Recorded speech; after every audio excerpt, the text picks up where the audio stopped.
సుమారు 15,000 కోట్ల రూపాయల భారాన్ని మీరు వినియోగదారు మీద మోపారు. దాని తాలూకా పర్యవసానంగా యూనిట్ ధర సుమారుగా తీసుకుంటే ₹2.19 ఇవాళ అదనంగా మరలా చెల్లించే కార్యక్రమం అది వచ్చే నెల నుంచి బిల్లుల్లో వస్తుంది. సుమారుగా నాకు తెలిసి డిసెంబర్ నెల నుంచే ఆ బిల్లుల్లో ఛార్జ్ చేస్తామని చెప్పి నేను అధికారులు కూడా అడిగాను. అధికారులు అడిగితే ఛార్జ్ చేస్తాం సార్, లెవీ చేస్తాం సార్ అని చెప్తున్నారు. సుమారు 2019లో మీరు దిగిపోయే నాటికి సుమారు డిస్కమ్ల తాలూకా నష్టాన్ని తీసుకుంటే సుమారు మీరు ఆనాటి ప్రభుత్వంలో మీరు డిస్కమ్ల్లో తీసుకుంటే చాలా తక్కువ ఉండేది ఆనాడు. కానీ మీరు దిగిపోయే నాటికి చూసుకుంటే సుమారు 40,000 కోట్ల పైబడి మీరు డిస్కమ్ల కప్పులో తీసుకెళ్ళిపోయారు. మరి గతంలో జగన్మోహన్ రెడ్డి గారు మరి మ్యాక్సిమం అవకాశం ఉన్నంత మేరకు దాన్ని మేనేజ్ చేస్తూ ఎక్కడా కూడా ప్రజలకు భారం పడకుండా ఎక్కడా కూడా ఒక్కసారి కూడా విద్యుత్ కేవలం ట్రోప్ ఛార్జెస్ పెంచిందే తప్పించి గత ప్రభుత్వంలో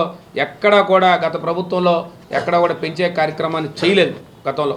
కానీ ఈ ప్రభుత్వం చూస్తూ ఉంటే మరి ఒక రకంగా సుమారు 6 నెలల కాలంగానే ఈ రకంగా పెంచుకుంటూ పోతే మరలా మాకు కూడా ఆందోళన తెలుస్తుంది.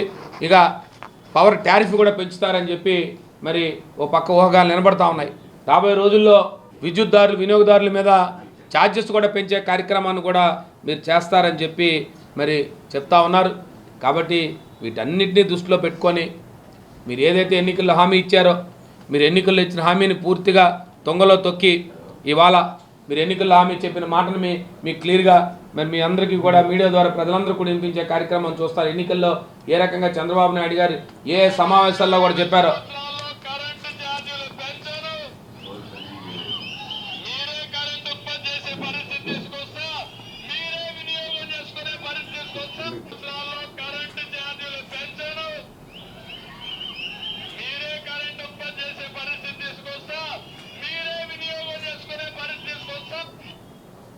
ఇది వారు చెప్పిన మాటలు.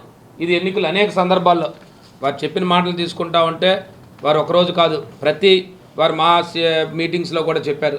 వాళ్ళు 27 మే 2020 టీడీపీ మహానాడులో చెప్పారు కరెంటు ఛార్జీలు ఎవరు కట్టే పరిస్థితి లేకపోతే కరెంటు ఛార్జీలు పెంచబోమని చెప్పారు.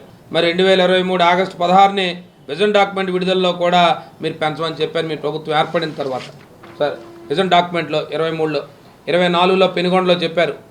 ఎందుకు చెప్తున్నామంటే ఇవన్నీ కూడా అనేక సమావేశాలు మీరు చెప్పారు. ఏదో ఒక రోజు 2 రోజుల్లో కాదు, మీరు అనేక సమావేశాల్లో మీరు ప్రజలకి విద్యుత్ భారం మోపమని చెప్పిన మీరు ఇవాళ ప్రజల బారిట మీరు పూర్తిగా ఈ విద్యుత్ ఒప్పందాల మీద కూడా